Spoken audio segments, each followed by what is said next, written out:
Partagez vos observations avec Benoît Dutrisac par courriel. dutrisac@commercialcube.radio. Rendez-vous. C'est tout ce qu'il vous reste à faire. Rendez-vous. Des appels au génocide. Ils sont tombés sur la tête. Vous n'aurez pas mon 100 millions de dollars. Cruel, horrible, inhumain. Qu'est-ce que c'est que ça? Un politologue pas comme les autres. Loïc Tassé. On est bien en retard, il est 12h05. Loïc, bonjour. Bonjour, Benoît. Je suis désolé, on est vraiment en retard, là, mais ça, c'est de la faute à écoute, Cybèle. ça arrive. Quand ça va mal, c'est de la faute à Cybèle. C'est sûr. Quand ça va bien, c'est grâce à moi. Même ça marche. C'est certain. Pardon? C'est certain, Benoît. C'est ça. Tu veux revenir sur cette histoire avec Jeffrey Goldberg? Ben, parce qu'on en parle encore aux États-Unis partout. Et puis parce que la Maison-Blanche, en fait, a fait gaffe après gaffe après gaffe de communication. Au lieu de dire bêtement ce que Goldberg, la représentante de la Maison-Blanche vient de dire, ben, c'est une erreur, puis voilà. Non! Ils en rajoutent couche après couche. Ah ouais? C'est la faute. Ben oui. Non, Mais c'est pas la faute.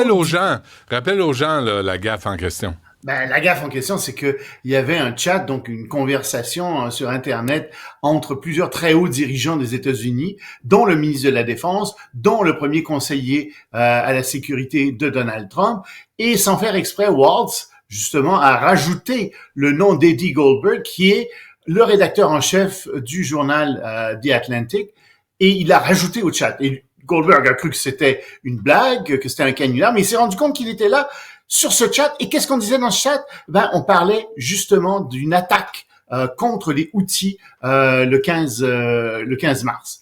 Alors lui a suivi tout ça et d'abord il s'est dit comment ça fait que j'ai été rajouté à ça? Il y a un problème de sécurité. C'est très très clair.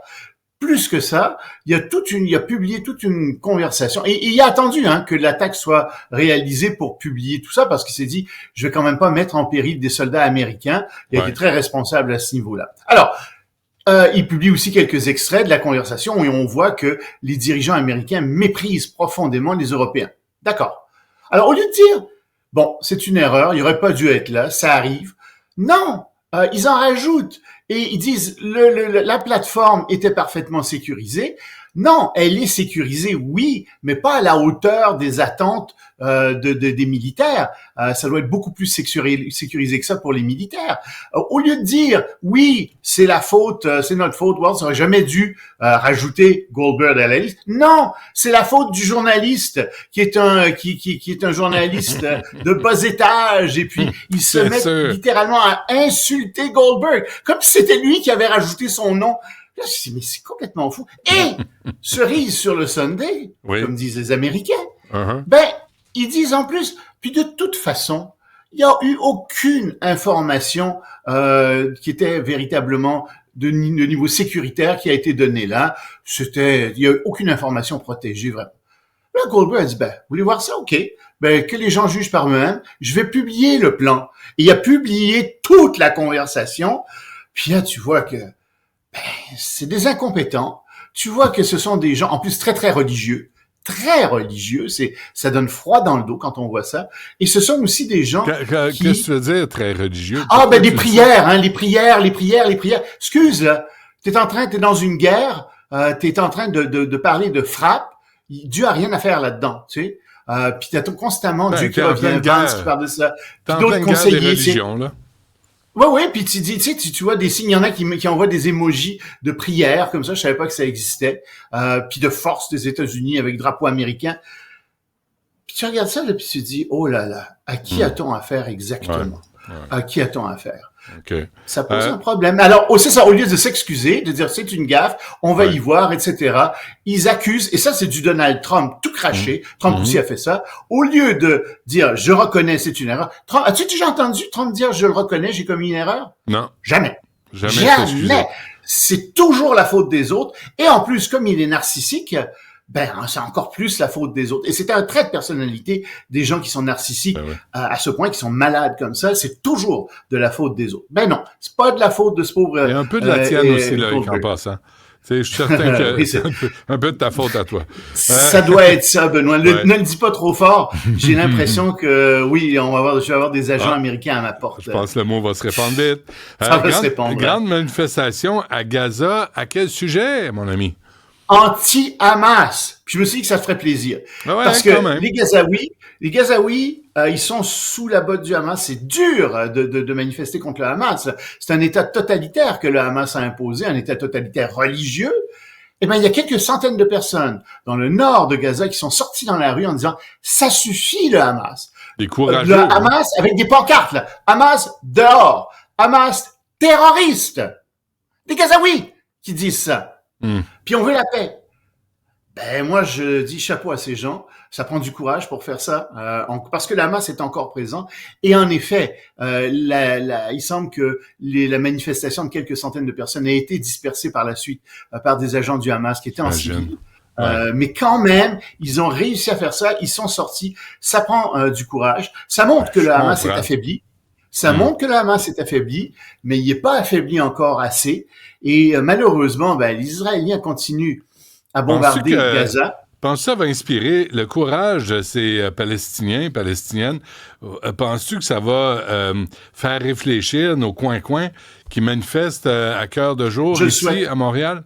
Je le souhaite, mais on peut au moins leur dire, regardez, là, à Gaza, il y a des gens qui sont courageusement descendus dans la rue, sous les bombes, pour dire, ça suffit, on veut foutre dehors le Hamas. Et j'en doute pas, la majorité de la population à Gaza doit être particulièrement écœurée du Hamas. Parce que, je te dirais, sans le savoir vraiment, je m'en doute, c'est un soupçon, c'est un indice. Hein? On se demande pourquoi, Benoît? On se demande pourquoi. Mais j'ai l'impression que le Hamas réagit moins bien aux manifestations que le SPVM ici à Montréal. C'est fort probable. Puis je pense qu'il y a certains représentants qu'on a ici, à l'Assemblée nationale, qui devraient peut-être commencer à considérer que l'intérêt des Palestiniens n'est pas celui du Hamas. Ouais, et peut-être d'y aller... Juste comme ça, et des Gazaouis. Ouais, et d'aller aider sur place s'ils veulent vraiment aider.